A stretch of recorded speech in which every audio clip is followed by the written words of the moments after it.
You can't get unity and harmony if it's just about I all the time. You get unity and harmony by looking at the we and how we experience this together. And from that, we have to walk through hard things. We have to experience hard things together. We have to have the conversation and it not turn so conflictual that one person shuts down and the other one becomes irate, which is what we watch 90% of our political interactions become, or we watch 90% of our harder decisions as a community become. It can't do that. To get to wholeness, we have to back up and get more into a repair resilience mindset that says, hey, these two live in harmony together. We need the hard things because by going through the hard things together, we ultimately get to a place of creating unity with one another, which then allows me to reconcile things inside of myself.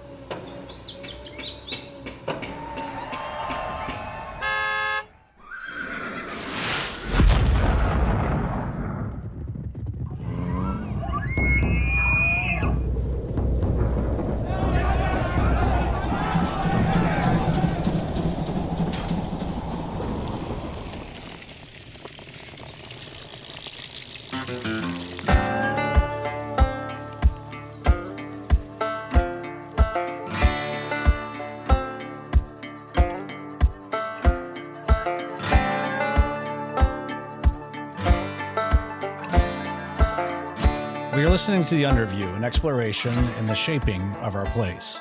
My name is Mike Rush, and in my last two conversations with Chris Seawood and Mireya Wraith, as I listened to their words, I began to realize I have a lot to learn about what community means.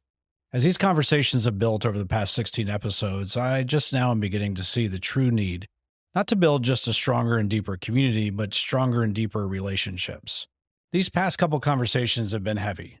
And when they involve topics like racism, historical violence, disenfranchisement, segregation, and not some textbook idea of it, like the real thing right here in Northwest Arkansas, I felt the need to pause and bring in some more experienced perspectives, some better ideas, some broader definitions of what the core of communities really are, which is the relationships among people. You see, in my previous episode with Mireya, I ended the episode with a statement. And it sounds like you are on the front lines of trying to bring hope and maybe healing, if I can use that word, to this space. And so, yeah, thank you for the work that you're doing. And when I said the word healing, I could see in her eyes that what I said at the time was not appropriate. She was gracious with me, and I won't forget that. But I realized that healing actually implied something that wasn't possible just yet. It wasn't possible yet because the offense of racism and the ongoing weaponization of immigration is still happening. You can't heal when these wounds are still being torn wide open. So I needed to pause because I realized I wasn't in Mireya's shoes, and I didn't know what I was saying or asking for. I needed to go back to the core of our humanity and find out really what is the foundation of building community. Where does it start? Where does it begin? What must first happen before I can see or even attempt to understand what Mireya and the Hispanic Latino community here in Northwest Arkansas experiences every day? Thankfully, not only do I know an expert, but I can also call him one of my dearest friends. Dr. Nick Ogle holds a master's degree in mental health counseling from Denver Seminary and a PhD in counselor education, school counseling, and guidance services from the University of Arkansas. His experience includes being the executive director at HARC, the Center for Collaborative Care, the director of behavioral health at Mercy Health Systems, and the co-founder of the Joshua Center here in Arkansas. And so in addition to all of this, I just call him my friend. He and I ride a lot of miles together, and I've learned that when he talks about relationships, it's not an academic exercise. It's rooted in people, real relationships, sometimes really hard relationships, hopes, disappointments, and decades of experience helping so many see who they really are. So I asked Nick to sit and talk with me about this all too familiar yet totally foreign concept of how we as people relate to each other. All right, let's get started. Nick, so we've been having this conversation about community and this idea of what is kind of forming and shaping Northwest Arkansas, but probably at the core of all of that is obviously people. And so when we talk about like our community forming and shaping, it's not this abstract idea of like, well, a building goes here and a building goes there. What we've tried to really do is kind of focus it in on the people and the dynamics of the people, because ultimately that's what builds our community and builds our society. There are institutions that exist, but at the end of the day, people are what make those up. And so I think today it's really this idea of trying to pause for a moment from this conversation of economic growth, But to really dive into what does it look like from a people perspective, to think about how we build communities, how our communities are formed and shaped, either by factors that we're aware of, maybe factors that we're not aware of. And so this is your world. This is not mine. And so I think the invitation today is to really just step back for a moment and ask ourselves as individuals, and then by implication, us as a community, when we think about this idea of shaping and forming communities, like where do we start? Yeah, I think it's a great question, Mike. And I think one of the places I would like to start with it is actually moving it away from the business of building community and more into the personal side of what it looks like to build community. There's an ongoing study right now, and it pops itself up in the New York Times and in the Washington Post all the time. It's basically a study that started in the 60s, and they went around, they asked everybody, how many best friends do you have? How many close friends do you have? And in the 60s, the average individual would say, I have 12 best friends. I have 12 closest friends. They're my closest community. They're who I do life with. And then you watch the study take place through the 70s, the 80s, the 90s, and into the 2000s. And you slowly watch it go from 8 to 5 to 4 to today, where we would say on average, we have 1 to 2 close friends. And the reason I bring that up is I think as we talk about community so much, the idea goes, really, you're talking about friendship. You're talking about relationship. You're talking about what it looks like to truly interact, live life, do life together. And we're trying in many ways in the communities that we're building to fabricate a place where people can build community, but we're not really talking about what it looks like to build friendship, what it looks like to build relationship. All of us, as we keep talking about on this podcast, as we keep talking about in you and I's conversation, are looking to build that significant relationship and significant relationships in our life on a regular basis. We can't do that without friendship. So when we talk about building community, you have to back up and go, what does it look like for me to build a place where we can interact, become friends? And in that, what do friends do? We commune, we do activities together, we take part in life on life kinds of things. So what do we need to do that? Well, we need restaurants and we need happy hours and we need bike trails and we need gyms and we need pools and we need community centers and we need YMCAs and we need fill in the blank of what that looks like for places for us to go and build that community and that relationship. That's what we're talking about when we're talking about community. From there, how does that get strengthened? How does that get deeper? Well, in that, we have to build spaces where all of a sudden we're not just creating mini me's. So we're not just building friendship and relationship with people that look like me, think like me, act like me, be like me. That's kind of the statements that we make a lot of times when it comes to a therapeutic standpoint.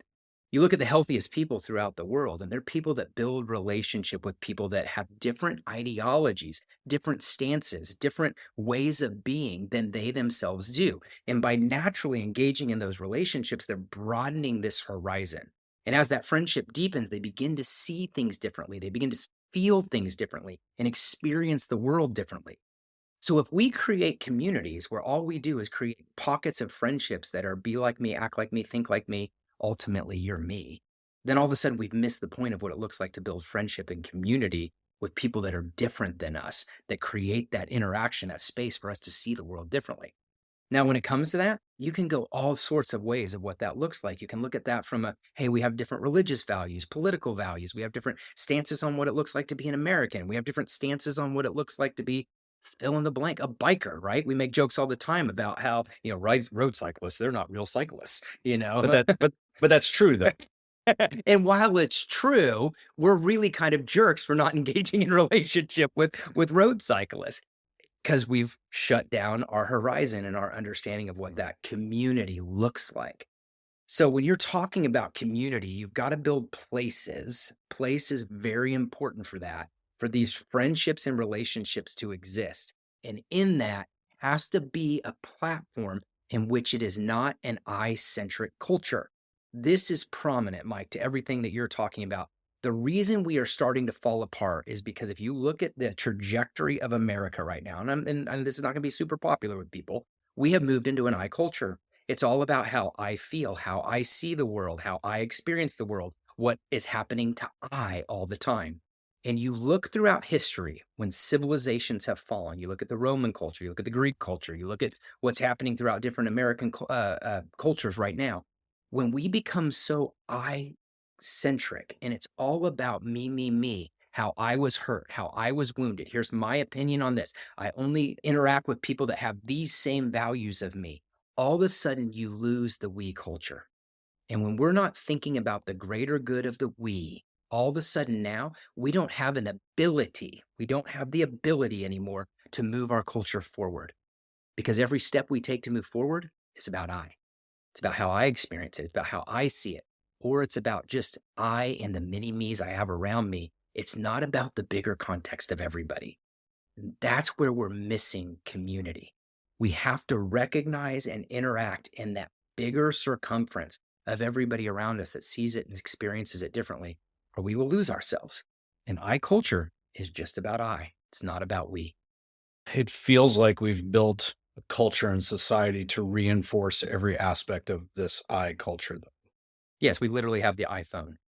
It's funny. I didn't think about that. Maybe I should get an Android. No, cut that out. Yeah. I mean, thank you. I think that kind of starts to put us in a different space of conversation because everything that we've done as a culture, or it feels like everything that we're doing as a culture, the way we communicate, the way we live, the way we drive, uh, yeah, all of these things seem to reinforce this structure or this ease of being an I culture. Is like, how reinforced is that just in our day-to-day lives? How do we even begin to recognize this? Yeah, it's really hard. And there are great authors, let me be very clear, that are diving into this. You look at like the Simon Sinek's that are really like pushing on this idea that we've gone too far into I culture. Ryan Holiday, if you don't follow Ryan Holiday, you've got to follow Ryan Holiday's stuff in the Daily Stoic. And the idea of all of a sudden everything we do is about I. So if I'm making decisions about my city, about the place where I exist, I'm just looking at how it impacts my property value. I'm looking at how it impacts my children. I'm looking at how it impacts my friendship groups and where we can convene and feel safe. And that I-ness all of a sudden becomes everything that we focus on. And we lose that sense of the greater good of what we used to stand for in American values. We used to think bigger picture. We stood up for one another. We were present for one another. We wanted communities that interacted and experienced more. And now we've fubbed that up all throughout history. But the idea is the larger shift that's happening is more to the I culture than the we culture. And if we don't get back to that bigger sense of we miss the greater good. We're going to talk about this a little bit later when we talk about wholeness, but I'm going to dive into it here for just a second because I think it's really important. When you ask the question about how do we define what is wholeness? I love it from what's called a Gestalt perspective. There's a theory in psychology that we all learned about in Psychology 101 called the Gestalt. And it's the idea of this: the sum is greater than the whole. The whole of all of the parts are greater than what the actual thing is. And the reason that that gets emphasized, and some people get lost in the philosophy and philosophical nature of this, but it's really important to grasp. If we create an object, it's awesome. The car is great. However, the car is really not great without each one of every one of the little components that exists within it to make it the car. From a scriptural standpoint, we talk about the body, but the body's really not good if you don't have the hand and the eyes and the feet and the torso. All of the sum of those parts makes what is great. When you talk about building a community, you need a gestalt. When you talk about wholeness, you need a gestalt. You need us to get into a space where all of a sudden we recognize the role and the part that each individual aspect plays in order to make it a community. It's not a community of I, it's a community of people that see it and experience it and make different incomes and have different children perspectives and have different religious perspectives. And all of the sum of those little things are what make a community. A community is not just, oh, this is our group of people. Hey, we're Northwest Arkansas. We're Bentonville. We're Fayetteville. We are this. No, no, no, no. We're the sum of all these individual things interacting and becoming one over time. And that's what makes it great. So we have to think more from a Gestalt mindset than anything else that we're doing. Where is this rooted? Like, why do we as human beings, or maybe it's just me, what are the roots of this? I mean, like, what is this a natural human response or desire to live in this idea of we?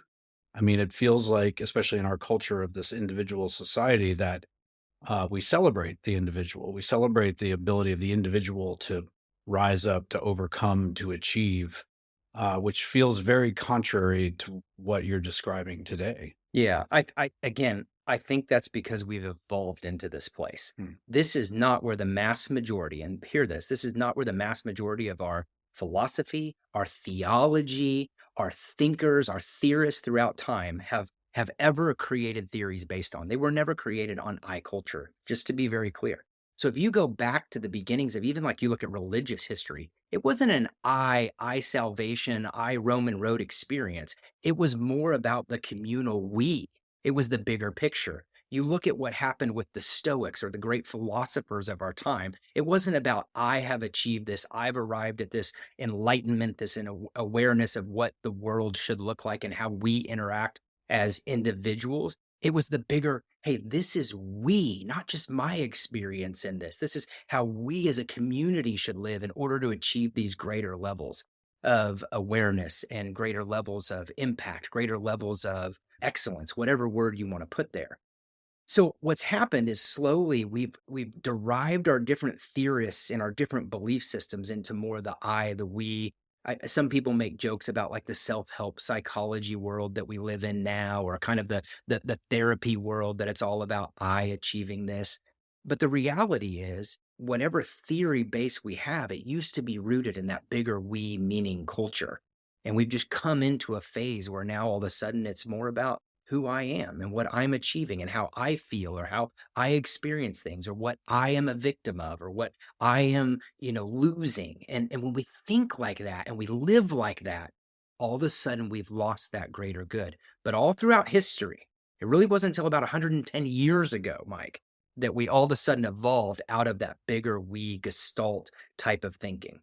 So to answer your question there, because I kind of went a little bit off there, is to go back to the idea of going, the mass majority of theorists throughout time came at this from a we community model. They did not come at it from an individual perspective because we can't live our lives devoid of other people.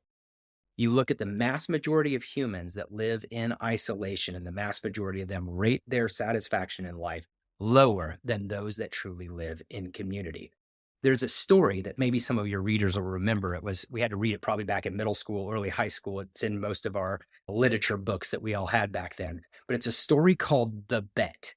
It's a short story that was written by a Russian author, and I don't know if you recall it.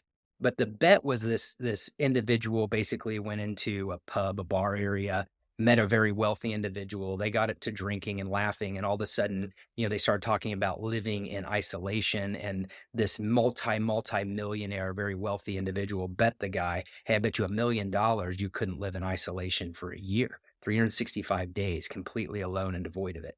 And the individual was like, "Sure, I can. I can totally do that if this is legitimate." They get the lawyers, they get the contract, they write it all up. It's a really cool little short story on how they do this. Eventually, as they're writing this contract, he goes, "I bet you couldn't do it for 5 years. I'll make it 10 million." And so the bet just keeps growing to become this thing. And all of a sudden, this individual goes into isolation and he tells his story of what it looks like the first year. He went through loneliness, brokenness, sadness, everything. The second year, he all of a sudden wanted knowledge. The third year, he wanted them to bring in a piano, books, all these different things. And basically, as he gets into the fourth year, he's getting close to finishing. And the night before he finishes, he walks out and doesn't even win the money because he realized all that emptiness that came from lonely isolation, living my life by myself. I missed the bigger picture of living in community with other people. It's not about winning this money. It's about going and experiencing life with other people. And that's how this ancient story ends with this Russian individual. And that to me, Mike, shows a lot about what we crave as humans. We crave relationship. We crave community. We crave being a part of something.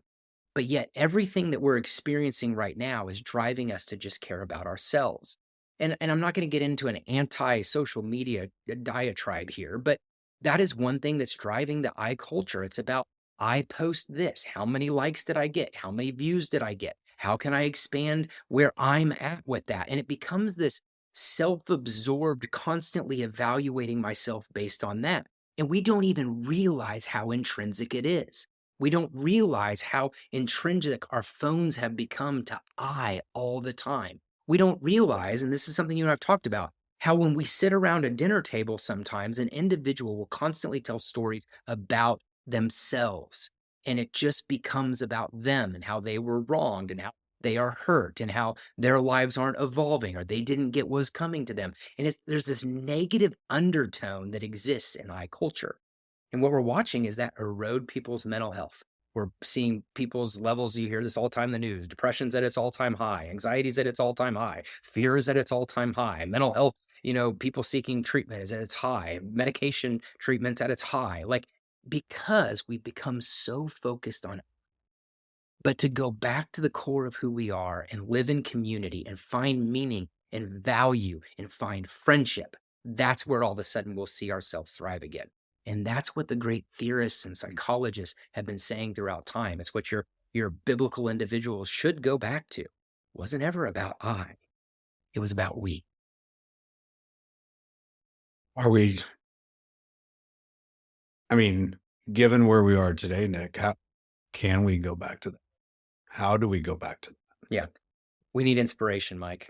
We need individuals that are in positions of leadership that are driving back to the larger we culture, that are not saying, I was wronged, this was stolen from me, I feel this, I. No, we need people that are leading us that are going back to, hey, we are not great as just an American culture or as Northwest Arkansas or as Bentonville. We are great when we look at the sum of all these individuals and communities that are making us the we that we are. And each one of those stories needs to be told and interacted with and experienced. And all of a sudden, then we begin to see what the greatness of who we could be truly is, because we're losing the I, and it's the sum. It's all these things that truly make us great. It's interesting. You asked what's at the core of all this, and one of the theorists that I really love, or I don't even, probably call him more of a philosopher, beginning of actually existential theory, would be Nietzsche. If anybody's ever really truly read Nietzsche, but Nietzsche talks a ton about the idea of wholeness, and the only way we get to wholeness is through a concept called unity. And I love that idea. And now Nietzsche takes that from two perspectives. It's finding unity in ourselves from all the dichotomous and hard and good experiences that we have in our own individual life, but then also in creating unity and harmony with the world and the community in which we live. Mm. You can't get unity and harmony if it's just about I all the time. You get unity and harmony by looking at the we and how we experience this together. And from that, we have to walk through hard things. We have to experience hard things together. We have to have the conversation and it not turn so conflictual that one person shuts down and the other one becomes irate, which is what we watch 90% of our political interactions become, or we watch 90% of our harder decisions as a community become. It can't do that. To get to wholeness, we have to back up and get more into a repair, resilience mindset that says, hey, these two live in harmony together. We need the hard things because by going through the hard things together, we ultimately get to a place of creating unity with one another, which then allows me to reconcile things inside of myself. Does that make sense? Yeah, I mean, reconciling stuff within inside myself sounds a little scary, if I'm honest. Like, I think what you're speaking is a great perspective of like how we just step back from our own lives and our own community and our own culture to kind of put that idea of I just down, or at least put it on the table, kind of in a proverbial sense, to be open that there might be a different way of looking at how our lives are orientated in the first place.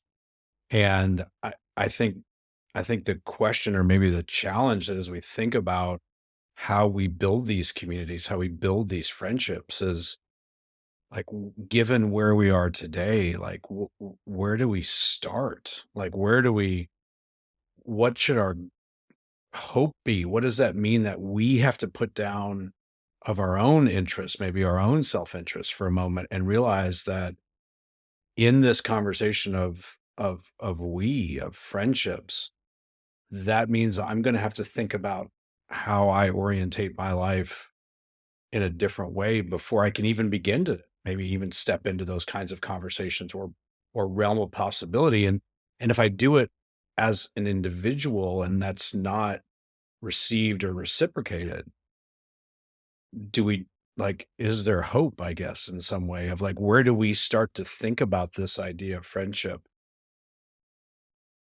that starts to take traction? Yeah, I really like that question and that idea. And I'll go back to where we started here with the idea of talking about what it means to build community. And there's again a famous psychologist that all of us recognize from our psychology 101 classes that we were forced to take in high school and college. And it's an individual by the name of Carl Rogers. Carl Rogers created a theory called person-centered therapy, which a lot of our therapies today have evolved out of. And his premise for person-centered therapy, for creating relationship or community, exactly what you're talking about, basically sat on the pillars of three things. The first one was congruence, or what can be translated or called authenticity. It's living in relationship and truly being able to be ourselves and be accepted for who we are. There's an authenticity that exists in that, which also requires a vulnerability for us to be able to share that, which I question whether or not we are ever really allowed to be vulnerable anymore. The second thing that he said that it required was an unconditional positive regard for the person before you. Catch that. An unconditional positive regard for the person before you. When was the last time we really had unconditional positive regard, which just simply means I value you for the simple fact that you are a human being before me, breathing and interacting and have a different opinion than myself. We are being trained over and over again in our culture today to believe that people that have opinions that are different than ours are the enemy, that they are wrong, that they are bad, that they are not good, that they will destroy us, that they will take from us, that they will steal something from us. That's what we're hearing over and over again. Whether we recognize that or not, that's what's happening. So we have to back up and go to an unconditional positive regard. I value you for the very simple fact that you are a human being and I give you the benefit of the doubt. We've got to give people the benefit of the doubt. We've got to get back to a place of acceptance of one another for the fact that we are living in this and we need one another together. And the last thing that Carl Rogers pushed on was the idea that we need empathy for one another. Deep levels of empathy. We have to have a sense of understanding that one another's perspectives are different. And in that, we can give to the other person a sense that I get where you're coming from. Even if we don't fully understand, if we're not fully aware, we don't see or feel the same level of impact, I give it to you. I understand it. And Mike, when we talk about community, we've got to get back to those three things and being authentic, have unconditional positive regard, and empathy for one another. If we don't get back to the core of those three things and we don't have leaders that are driving us to those three things, we're in a very scary place because you know what we become? The Roman or the Greek Empire, and we will fall. We cannot survive as a group of people without getting back to that humanity first. Let's go back to this idea of empathy because I think you know something about this. This was the topic of your dissertation for your PhD was this idea of empathy. So you could probably talk about it for hours and hours and hours and hours. But when we think about this idea of empathy, like give us a starting point. Yeah, first I'm going to thank you for being one of the individuals that went and looked at my dissertation in the U of A library and telling me that the $20 bill that I put there in 2008 is still there. But you look at empathy, and empathy is comprised of basically two mechanisms.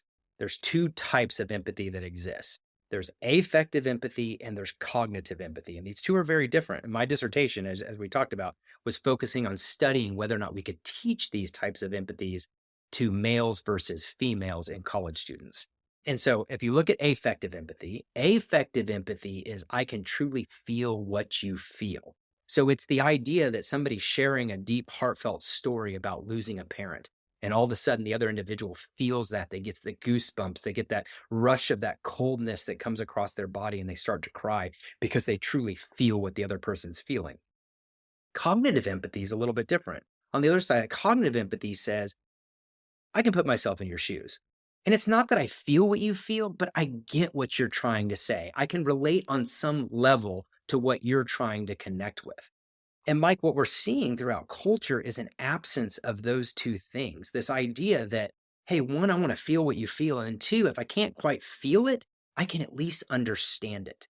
But to be able to do that requires a lot of things, one of which is we all have to slow down a little bit and be more aware of our surroundings and more aware of who people are and start to create a value system in that. But empathy is what we require and need for deep, authentic, vulnerable, and interactive relationships. And without empathy, over time, relationships falter and begin to fall apart and they begin to drift. If there's no empathy from our leadership or there's no empathy that comes across from our bosses, imagine how you feel in those spaces. All of a sudden, it's like, well, you don't get where I'm at. And because of that, I don't feel valued by you. And because I don't feel valued by you, I'm going to begin to retreat from you and pull myself away from you. And so I disconnect from the conversation. I disconnect from the interaction. I disconnect from the work that I'm doing. Empathy is what's needed. I can feel what you feel, or at least I can understand what it looks like to walk in your shoes. Cognitive and affective empathy are deeply needed.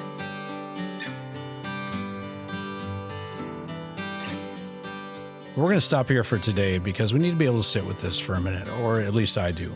This foundational value of working towards communities based in the pursuit of friendships, and then friendships rooted in empathy, is something that I need to hear all too often. After listening to Dr. Ogle talk through these things, it actually gives me a little hope, maybe even a little idea of what my role in all of this may be, maybe what everyone's role is, and where we can start, like with some practical next steps. How can I posture my response to people in a way that leads with empathy? Like practically, while I'm on my bike or in my car and someone is slowing me down from where I need to get to. How do I listen without trying to formulate a response in my head while they're talking? How do I give someone the respect and dignity just because they are human? Whether that be a prominent citizen or a person without a place to call home at all. So I leave you with Nick's words. They are really, really helpful to me, and I hope they're helpful to you as well. As these conversations continue, I definitely have more of these conversations with Nick to share. They're going to help us step back and hopefully give us tools to make a new path together. The tools to write our stories together, the ability to collectively form that communal theology of place that expresses the things we believe about ourselves and our place. In episode 2, I quoted Christiana Figueres saying that systematic transformation is deeply personal, and so that if you're going to take this journey with us, it has to get deeply personal. Well, here we are. So in our next episodes, we're going to get back on the road that we were traveling before. This conversation is going to resume again with our next guest, Andy Chasteen. Whenever I think about Andy, I always think of this mythological creature that ebbs and flows on his bike through the hills and hollows of the Ozark Mountains. I asked Andy into these conversations because first, he is one of the driving forces behind Northwest Arkansas in establishing its identity as its premier cycling destination. But he's also more than that. He's forming and shaping this culture in a way, and I'm biased, that I think is really beautiful. And at the core, I think he's this poet practitioner, someone who sees a better tomorrow, puts it into words, and then puts those words into action.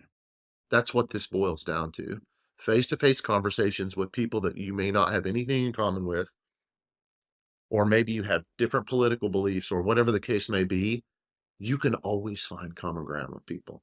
It doesn't matter who they are. You can always find some common ground. And that's what we're trying to do with everything that at least I'm working on. Let's find some common ground. Let's make some friends. Let's wave to everyone we see on the street. And let's keep this place a friendly, welcoming location for anybody who comes here. And for those of you in Northwest Arkansas within those cycling circles, this is a fun conversation because Andy actually shares a little bit of insider information about some of the upcoming events and plans for cycling in Northwest Arkansas. And so the route today is an oldie but goodie. This is the most common route that Nick and I ride when it's just the two of us. It's a route that winds its way out to Avoca through the Brightwater Tunnel and then back on Little Sugar Creek, one of my most favorite gravel roads in all of Northwest Arkansas. And so just so everyone is aware, I do want to remind you that I still am the local legend on Sugar Creek grinding westward. That means I've ridden that segment the most of anyone in the region in the last 90 days.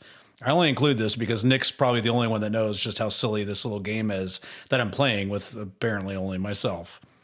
And then in closing today for our music, we're going to go back to Ben Rector because first of all, he's amazing. And his status as a University of Arkansas graduate really creates a great connection to this place. But his song, Old Friends, is just perfect for the topic of this episode. I hope you'll see how this type of idea of friendship is just really what we need right now. And if you're on Spotify, you'll roll right into his music. And if not, please visit the episode webpage for links to his music and all his great work.